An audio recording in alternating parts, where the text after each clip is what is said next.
morning. It's July 24th. Out here just east of Grangeville, Idaho. I'm at the South Fork campground right by a little creek. Kind of nice here. It's about 6 o'clock in the morning, so trying to be quiet. As I say, July 24th, it is somebody's 50th birthday today. We won't name any names, but I'll be reaching out to them later on. So another beautiful morning here. My plan today is to go section 4 south back to about Burgdorf Hot Springs. Then I'll peel off to the highway, kind of loop around, because I don't know if I'll have time to ride it all the way down and back. But then I'll loop back through Warm Lake and pick up the end of section 3 and then section 4 back to here today. So beautiful morning. Give you a little tour of my camping spot here. See the sun just coming up. Creek down there.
Okay, still a good morning. Found a nice spot here to eat breakfast. I'm at the old Florence Cemetery, kind of cool here. It's an old gold rush area back in the 1860s. So right over here on the hill, opposite me, that's the cemetery. Guess it was quite the wild place here back in the day.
I would share. Yeah, they've got us on a red flag warning up here today because there's supposed to be a storm come through with high winds, which means we're going to get a lot of trees across the road.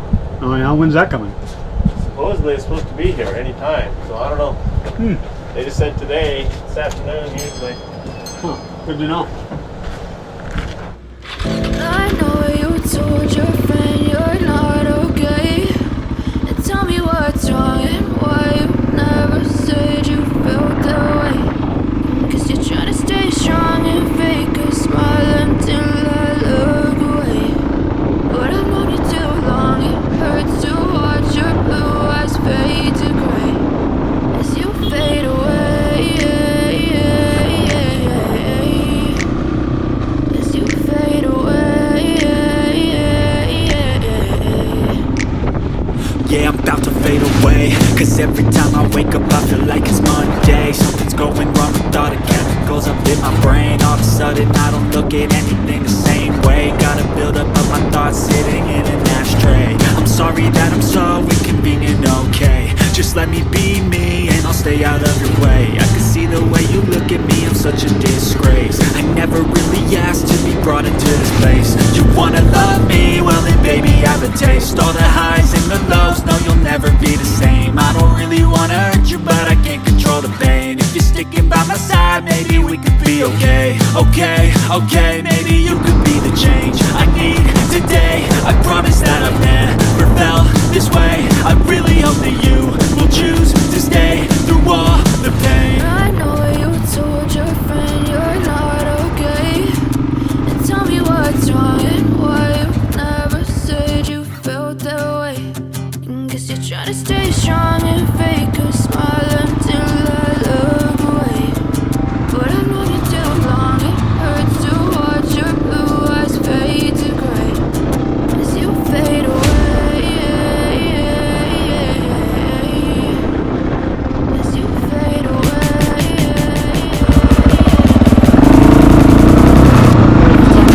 There. Over back there. Not too bad.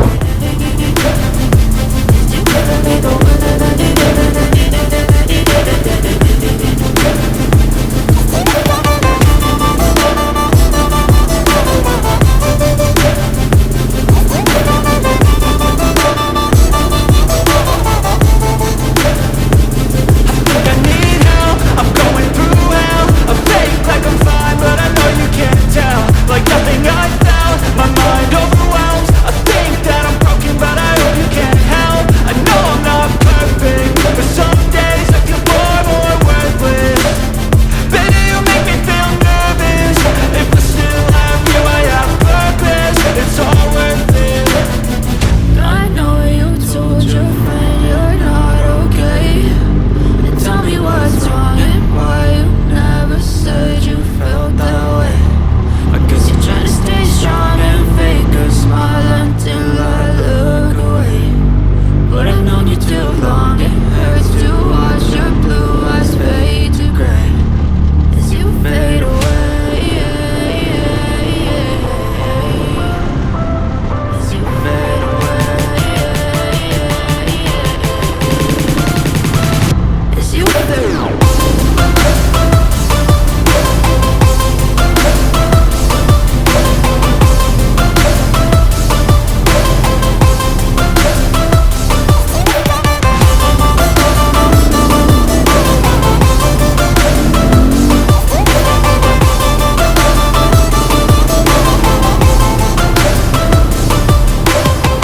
I know you told your friend you're not okay. And tell me what's wrong and why you never said you felt that way. And guess you're trying to stay strong and fake a smile until I look away. But I've known you too long, it hurts to watch your blue eyes fade to gray.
do a day 3 recap here. So I rode from Grangeville on section 4, rode that south down to Burgdorf Hot Springs, and then I cut down, was it Highway 21 down to McCall, and then down to Cascade, and then back up to that warm lake where I cut out the other day, and then rode the end of section 3 back up to Yellow Pine, and then rode, continued on to section 4 back up to where I split off at that Burgdorf Hot Springs. Really good twisty roads initially in the morning. Just really fun. And then got warm. As we went down to McCall, kind of interesting town down there, reservoir, lots of stuff going on. You gassed up at Cascade, just to get back up there, and it cools down as you get back up in elevation. Then hot descending down into Yellow Pine. Talking to the store owner down there, and he was like, yeah, there's supposed to be red flag warnings, high winds, worried about trees down in that. I was like, oh, okay, that's good to know. And sure enough, as I got back up, just right as I went back where I split off in that Burgdorf area, got north of that, and the storm just hit, and it was interesting, unnerving a little bit, because that area burned off a long time ago, and so you got all these dead trees that they're just not anchored very well, and they start coming down, and there's ones that were not there in the morning when I went through, and when I hit that same section coming back, there's big trees down, and now luckily I was able to get around them. But then I got up into French Creek, and they were pretty hard hit there. That area where it was really smooth going through this in the morning, there were just trees down left and right, and people were trapped in there, and it was dicey just trying to get through. It's so steep along there. It's like you see all these fresh rocks, and not just the trees that fall down, but then all the rocks too. And I had one that just, it was like it rained this, it wasn't like a boulder, but it was enough where it didn't like roll. It like plopped in the middle of the road, like 20 yards in front of me, just like it was like a 6-inch hailstone, and just boom, landed right there. I was like, crap. So anyway, so at that point, my initial plan was to ride, the section 4 all the way back to my campsite here. But since I rode it in the morning and I wasn't sure that it would even be open, I was like, okay, I bagged down to Riggins and then just rode the highway back up. So I actually probably took the longer way back, and I ended up riding, I don't know, it was like 430 miles. It was probably in the saddle like, 13, 14 hours today, so longer day than I anticipated, and it sure was interesting. First time I've ever seen the snowplow used to clear debris and rocks off, so they must be used to it here. It's like, okay, a storm goes through, and on the highways with all the cliffs, they come through with the plow and scrape them all away. But yeah, a lot of locals out with chainsaws and chains and dragging these things out of the way. There was one that was just, I don't know how they were going to move that without heavy equipment. They wanted me to go back 5 miles the way I came and say, yeah, we know these people up there, they got this house, if you go up there, and they got chainsaws. And I'm like, where? And he's like, oh yeah, you just go this way for a long way, you come to a T, you cross a bridge, you go this way, and then there's this house, it's the Smiths. And I'm like, dude, yeah, I don't think I'm your guy. I would have loved to help him, but it was like, I'm more likely to get lost or, on a wild goose chase than to find this guy's buddy in a house somewhere in the mountains and get him back there trying to move a, 3.5 foot wide burnt timber that's just blocking the entire road. So maybe they could just ask the guy on the other side of the tree who lived there. So anyway, all right. So I made it back. Long day. Really interesting, fun. hopefully some of the videos, you know, you've seen these by now, that turned out great. You can see some cool stuff. Alrighty, see you later.